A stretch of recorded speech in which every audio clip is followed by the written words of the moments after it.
윤석열 전 검찰총장이 대권 도전을 오늘 공식 선언했죠. 그리고 여당의 유력 대선 주자 이재명 경기도지사는 모레 대선 출사표를 던질 예정입니다. 자, 대선을 앞두고 빠르게 돌아가고 있는 정치권의 움직임, 최진 대통령 리더십 연구원장과 자세히 짚어보겠습니다. 어서 오십시오. 예, 안녕하십니까. 자, 윤석열 전 검찰총장이 링 위에 올랐습니다. 예.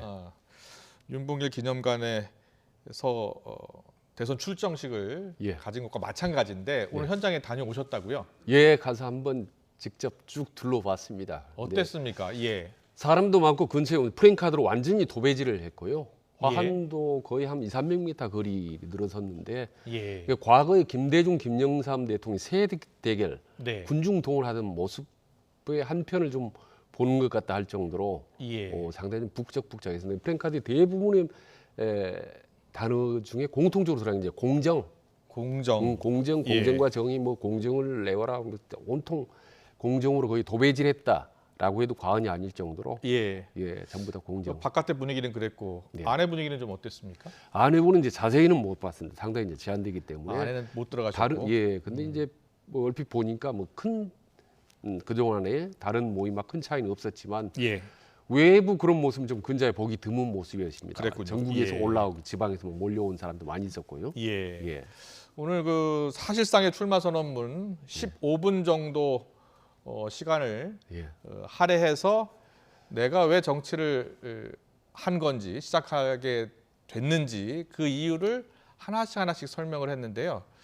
먼저 오늘 나온 주요 발언 듣고 본격적으로 얘기 나눠보겠습니다.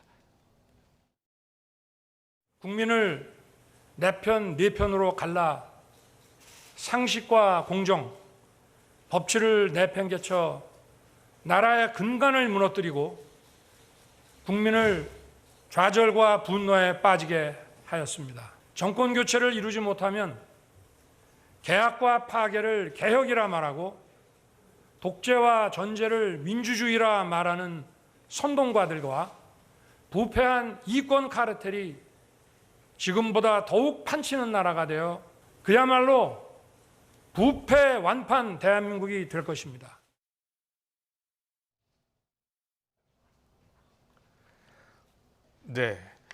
그 여러 단어를 사용했는데 공정이라는 단어를 많이 사용했고요. 그리고 상식이라는 단어 많이 사용했습니다.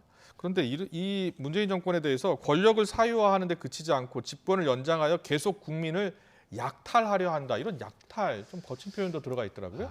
저는 문재인 정부 들어서서 4년 넘게 여야 불문하고 이렇게 고강도로 발언을 한 경우는 저는 처음 봤습니다. 그러니까 그동안에 참고 참았던 말들을 전부 쏟아낸 것 같은 느낌이 들었습니다. 그래서 뭐 탈원전 정책이라든지 뭐 부동산 정책 모든 게 정책이 다 실패로 규정했고, 그리고 이제 부패 완판 조금 전에 했지 않습니까? 근데 부패한 정부 이런 얘기는 이제 많이 그동안에 뭐 야당도 공격을 했습니다만은 부패 완판이라 하고 마지막에 이제 국민 약탈이라는 표현은 한 번도 들어보지 못했던 아주 센 표현이죠. 국민 약탈. 그러니까 정부가 국가가 국민들을 약탈했다라는 표현인데 아마 정치인이 쓸 수 있는 가장 강도 높은 센 표현이라고 봅니다. 이렇게 강도 높게 이제 문정부를 비판하는 이유, 배경은 어디 있을까요? 우선 본인이 그동안 감정이 많이 있었고 현 정부에 대해서, 그리고 차제에 이번 선언을 할 때 분명하게 문재인 정부가 각을 세워서 일테 반문의 선봉에 서겠다라는 그런 이제 메시지라고 봅니다. 오늘 보니까 공식 대선 출마 공식화하기 전에 제2연평해전 희생자 추모하는 묵념도 진행을 했어요.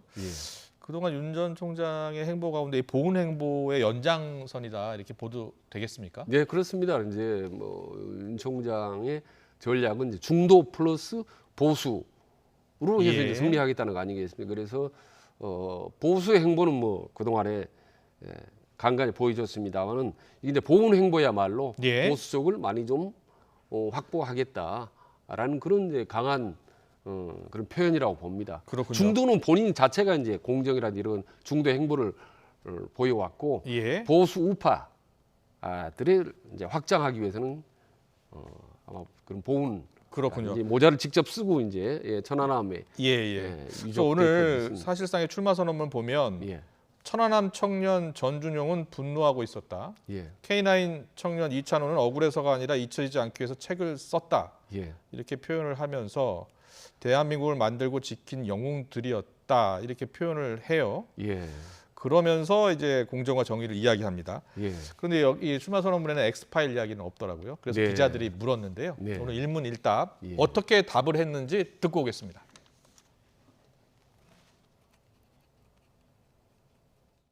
그것이 절대적인 원칙은 저는 아니라고 생각하고 있고요. 국민들의 어떤 법치와 상식을 되찾으라고 하는 그런 여망을 제가 외면할 수 없고 또 혼신을 다해서 제가 이 일을 해야 된다는 그런 생각을 하게 됐습니다. 그 능력과 그 도덕성에 대해서 무제한 검증을 받아야 된다는 입장을 가지고 있습니다. 그러나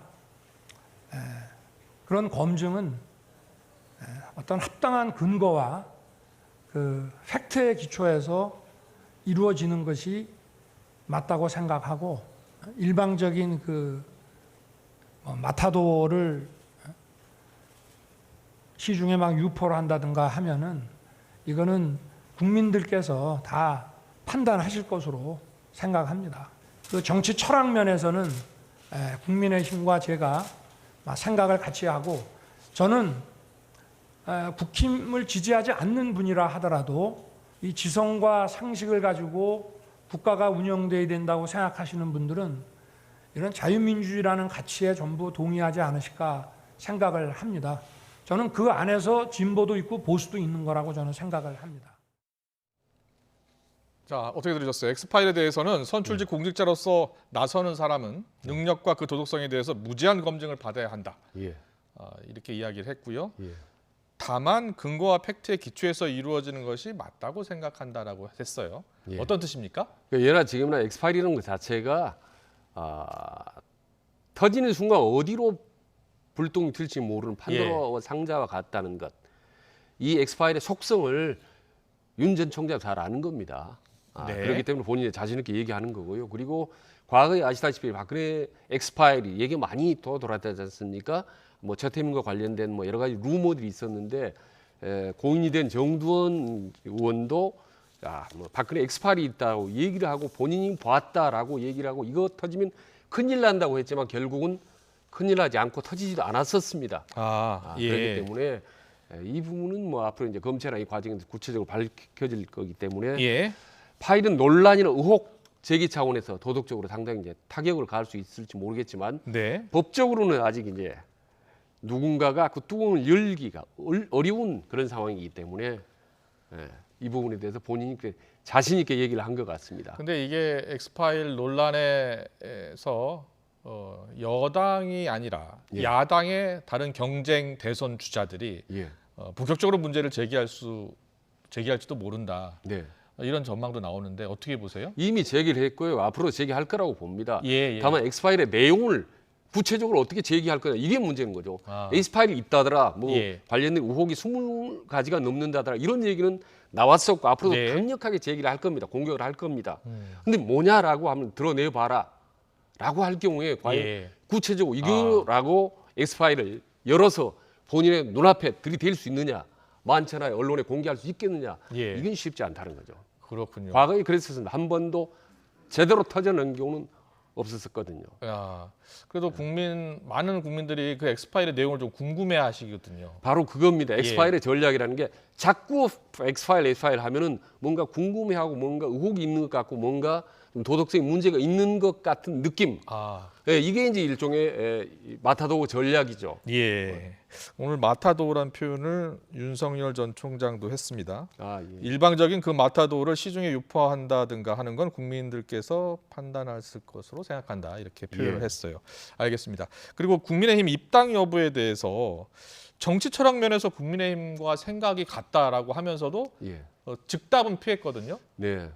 그래서 국민의힘의 언젠가는 입당하겠구나라는 생각은 들더라고요. 예, 저도 그렇게 해석을 합니다. 국민의힘에 가긴 가는데 일찍 들어가서 치열하게 경선을 맞붙는 상황은 피하겠다라는 뜻으로 보입니다. 그런데 그래서 보통 경선 룰을 보면 당원 50%, 뭐 국민 50% 이렇게 당심이 중요하잖아요. 그렇습니다. 당의 예. 기반이 없잖아요, 윤 전 예, 총장이. 예.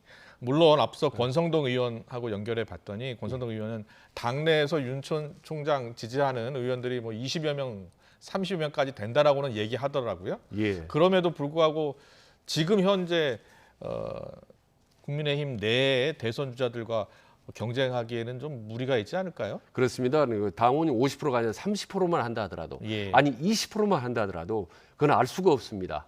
어떻게 그 갈지 알 수 없기 때문에 그래서 이제 모든 외부에 있는 대권 주자들이 당으로 들어갈 때 항상 꿈꾸는 로망이 높은 지지율을 가지고 꽃가마 타고 들어가는 겁니다. 그러니까 경선을 하지 않거나 추대를 받거나 혹은 압승이 보장될 때 들어가는 것이거든요. 그게 바로 이제 꽃가마 타는 건데 대선이라는 게 그게 쉽지 않죠. 그리고 안에 이제 쟁쟁한 멤버들, 홍준표라는 이런 아주 강력한 경쟁자들이 있기 때문에 앞으로 윤석열 전 총장이 이제 넘어야 될 제일 중요한 과제가 바로 입당하는 그 딜이죠, 협상이죠. 이제. 네. 근데 그 홍준표 의원 얘기하셨는데 오늘 홍준표 의원도 사실상 기자회견 가지면서 대선 출마 하겠다라는 그런 회견을 갖지 않았습니까? 거기도 다녀오셨다면서요? 예, 거기도 궁금해서 또 여의도에 사무실이 있기 때문에 근처에 한번 들어가 봤습니다. 어땠습니까? 상당히 좀 본인이 변신하려고 노력합니다. 예를 들면 외형적인 걸 하지만 본인이 항상 빨간 넥타이, 빨간 옷으로 도배질을 하는데 오늘은 완전히 파란색으로 다 도배질을 했더라고요. 그래서 마스크까지 파란 걸로 쓰고 양복도 저 지금 양복은 다릅니다. 온통 완전히 이 넥타이까지 파란색으로 달렸는데 과거와는 정치적인 발언과는 달리 오늘은 좀 민생이나 경제적인 얘기를 많이 하더라고요. 홍준표 의원이 검사 출신이고 그래서 윤석열 전 총장을 강하게 몰아붙이고 있는 것 같더라고요. 앞으로 더 세게 몰아붙이지 않겠습니까? 왜냐하면 본인이 다선 의원이고 또 당 대표를 했고 지난 대선 때 대선 후보까지 지냈는데 정치 신이고 정치 경험이 하나도 없는 윤석열을 그리고 최재형 감사 원장에게까지도 지지도가 밀리거나 박빙을 하고 있는 데 대해서 본인은 매우 아마 자존심 상할 겁니다. 그래서 아마 총기 난사인지는 모르겠지만 아무튼 훨씬 더 공격적으로 점점 가는 것만 아마 분명해 보입니다. 오늘 기자들의 마지막 질문이 야권 통합 이야기였습니다. 야권 통합을 이야기하는데 윤석열 전 총장이 이런 이야기를 했어요. 야권 통합 관련해서 국민께 어떤 혼선을 주고 불안감을 갖게 하는 건 절대 하지 않겠다. 이게 무슨 뜻입니까? 그거는 독자적으로 당을 만들거나 아니면 개인적으로 지지도가 높다고 혼자 단독 출마하거나 하는 상황은 하지 않겠다. 어떤 형태로든지 국민의힘과 보조를 맞추면서 함께 가겠다라는 그런 메시지로 저는 결국은 국민의힘하고 같이 가겠다. 그렇습니다. 그것은 들어가서 경쟁을 하겠다라는 것으로 들립니까? 아니면은 밖에서 지지율을 계속 유지하면서 국민의힘 후보가 나오면 뭐 단일화를 하겠다 이런 뜻으로 읽힙니까? 저는 후자로 봅니다. 훨씬 지지도도 높고 지지 기반도 넓히고 그리고 오늘 20명이 참석했지 않습니까? 그게 20명이 30명, 40명으로 점점 늘어나면서 일종 외부에서 말이죠. 태양처럼 국민의힘을 흡수하는 모양새죠. 그래서 거기 본인이 최대한도로 커졌을 때 영향력이 극대화됐을 때 그때 사실 국민의힘으로 들어가는 모양새. 바로 그게 아까 말씀드린 꽃가마 타고 들어가는 거죠. 말하자면 이제 시체말로 접수하는 겁니다. 당을. 그런 상황을 본인이 이제 그림을 그리고 결국은 있겠죠. 윤석열 전 총장이 지지율을 얼마나 계속 이렇게 유지하느냐가 관건이겠네요. 그렇습니다. 그게 본인이 입당 시기를 조율하는 데 중요한 기준이 이제 될 수가 있겠죠. 앞서 이제 홍준표 의원이 강하게 비판하고 있다고 했는데 이준석 대표는 훌륭한 연설이었다. 오늘 누구를 위해 정치를 하는지가 담겨 있고 애매모호한 화법이 아니라 직설적이고 구체적인 화법이었다 이렇게 표현하더라고요. 그건 하나 분명한 것 같습니다. 그동안에 최근 들어 이제 자맹 정치를 윤석열 총장 하면서 상당히 좀 우회 화법, 두리뭉실 화법을 많이 써서 좀 피로감을 느꼈지 않습니까? 근데 오늘 기자회견을 하는 거 보니까 상당히 좀 직설 화법이고 좀 시원시원하게 내질르는 그런 사이다반을 많이 했다는 점에서 이준석 대표가 점수를 많이 준 것 같습니다. 젊은 네. 층이 좋아하는 화법이라고 이런 얘기도 좀 했거든요. 이준석 대표는 정시에 대선 버스에 타라고 하는데 예. 윤 전 총장은 그 정시에 타지 않을 것 같다는 것이죠? 예, 그렇습니다. 알겠습니다. 윤 전 총장의 대권 등판을 지켜본 민주당 분위기는 어떨까요? 자, 송영길 대표가 이렇게 이야기했습니다. 듣고 오겠습니다. 윤석열 전 총장이 독재 정부다 이렇게 거세게 비판했는데 좀 어떻게 보셨어요? 그런 정부의 검찰총장을 지낸 사람이 자기 부정을 한 게 아닌가 싶으네요. 근데 국민의 검증을 잘 받으시길 바라겠습니다. 일단 저는 윤석열 총장이 저렇게 대선 후보 지지도가 높은 것은 우리가 반성해야 될 요소라고 생각이 듭니다. 오직 우리가 미우면 검찰총장으로 일생을 보낸 분한테 대선 주자 지지도가 지금 높게 나오겠습니까? 송영길 대표가 이런 표현을 했어요. 오죽 우리가 미우면 검찰총장으로 일생을 보낸 분한테 저렇게 대선 주자 지지도가 높게 나오겠습니까? 참 저도 개인적으로 동의하는데요. 예. 저는 민주당이 주류, 친문의 주류가 지금 송영길 대표의 발언과 같은 생각을 갖고 있다면 예. 민주당은 훨씬 더 지금부터 나아질 거라고 봅니다. 아. 저는 거기 송영길 대표의 발언이 제대로 최근 민주당 상황이나 여러 가지 정치 상황, 윤석열의 어떤 효과, 현상이랄까 이런 부분을 제대로 짚고 있다고 저는 보는 거죠. 네. 그런데 그거를 행동에 옮기기에는 송영길 대표는 여러 가지 한계에 묶여 있는 거죠. 네. 근데 구구절절 최근 들어서 보면 당의 인사 문제나 청와대 인사 문제, 당 정황 여러 가지 보면 송영길 대표가 일단 상황은 제대로 보고 있다라고 저는 봅니다. 네. 자, 송영길 대표의 발언까지 듣고 왔고요. 평가까지 듣고 온 거죠. 그런데 이제 국민의힘 같은 경우에는 김재원 최고위원 있지 않습니까? 예. 김재원 최고위원이 오늘도 라디오 인터뷰에서 지금 여러 대선 주자들이 특히 야권 주자들이 많이 나오고 있지 않습니까? 예. 이 하나하나 평가를 했는데요. 자, 어떻게 평가했는지 좀 듣고 이야기 나누겠습니다. 검찰 수사를 통해서 자신들이 그 보여주고 싶은 뭐 정의, 공정 이런 가치를 실제로 보여줬거든요. 그러니까 그 자체로서 지지하는 거죠. 추월을 하고 그것이 앞으로 윤석열 총장하고 막상막하로 계속 가면 이쪽에서 오히려 그 보수 진영에서 더 몰아줄 수도 있는데 그 이하로 떨어지면 조금 곤란해지죠. 대안을 찾게 되죠. 원래 홍준표 대표님은 아무나 공격을 많이 하셨죠. 소속 의원을 양아치니 뭐 이렇게 공격을 하신 분이죠. 자기 마음에 예. 홍준표 대표님이 공격을 한다고 해서 그분의 지지율이 크게 떨어지지는 않고요. 네, 홍준표 대표에 대한 평가도 있었는데 좀 우리가 눈여겨볼 평가 중에 윤 전 총장의 지지율이 이재명 지사에게 밀리면 예. 바로 보수 지층이 다른 대안을 찾을 것이다. 이렇게 내다봤어요. 어떻게 보세요? 그건 뭐 너무 당연한 예. 말씀인데요. 예. 그러니까 지금 오늘 대권 도전을 사실상 선언하면서 앞으로 탄력을 받을지 내려갈 때 둘 중 하나라고 봅니다. 지금 이 상태는 적절하게 20% 중후반대로 유지하지는 않을 겁니다. 아마 더 예. 탄력을 받아 올라가거나 아니면 쭉쭉 빠지거나 둘 중에 하나일 거라고 봅니다.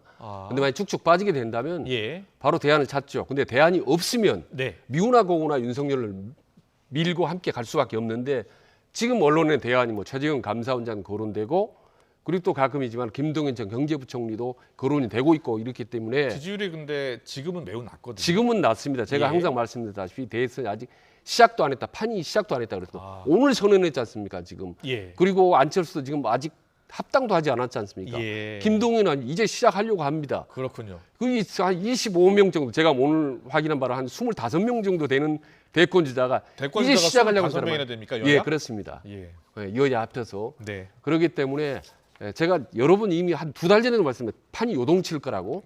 예, 앞으로 그렇게 전망하셨죠. 예, 그렇습니다. 예. 이제부터 시작이 될 거라고. 내일 7월 1일 날 이재명 지사가 1위였던데 처음으로 지금 선언하지 않습니까? 네, 이재명 지사 출정식입니다. 예, 궁금합니다. 이런 대통령 선거가 어디 있었습니까? 예.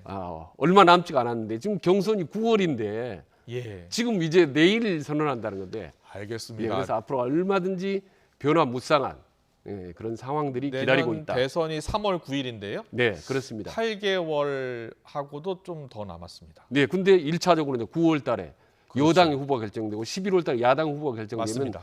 판의 절반은 결정이 다른 겁니다. 예. 그러니까 실질적으로는 지금 막상 한 2개월 남짓 안 남았으니까 9월까지. 네. 그러면 저는 이제 3분의 1의 대선의 판이 결정이 되는 겁니다. 그러니까 예. 거의 좀 2, 3개월 동안에 저는 모든 판이 저는 결정이 된다고 봅니다. 근데 이제 시작하고 이제 시작하려고 하는 사람도 있기 때문에 이런 참 역대급 희한한 대선이 이번에 치러질 거라고 봅니다. 알겠습니다. 오늘 윤석열 전 총장이 본격적으로 이제 정치 무대에 데뷔를 하니까 네. 추미애 전 장관 얼마 전 출마 선언을 했죠. 공세 수위를 높이고 있습니다. 오늘 라디오 인터뷰 발언 내용 듣고 오겠습니다.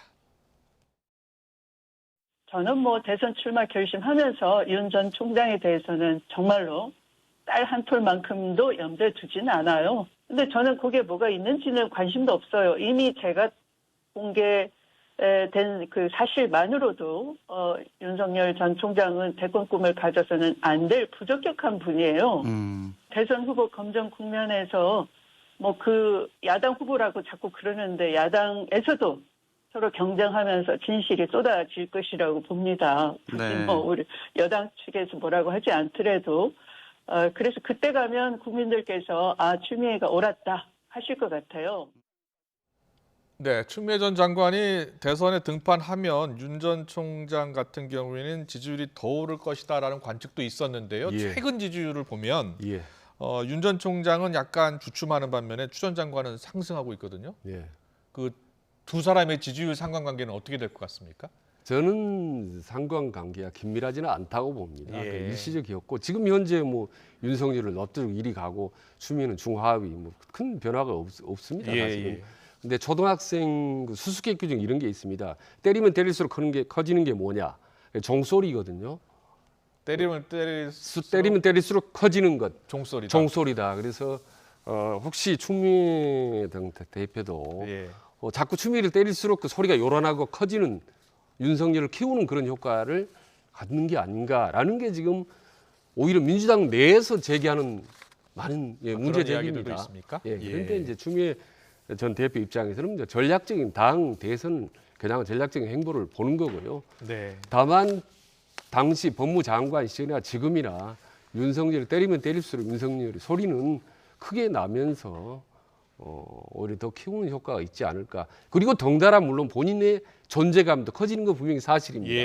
예, 그렇기 때문에 본인이 부담을 감수하고 계속 때리는 거죠. 윤석열 대표를, 네. 전 총장을. 알겠습니다. 예, 참 묘한 두 사람의 관계라고 볼 수가 있죠. 알겠습니다. 추미애 전 장관을 오래 지켜보셔가지고 당 대표 하신 기억 때문에 추 전 대표 하시네요. 예, 그렇습니다. 당 대표를. 알겠습니다. 여기까지 듣겠습니다. 오래 정치권 오늘 이슈 최진 대통령 리더십 연구원장과 짚어봤습니다. 잘 들었습니다. 예, 고맙습니다.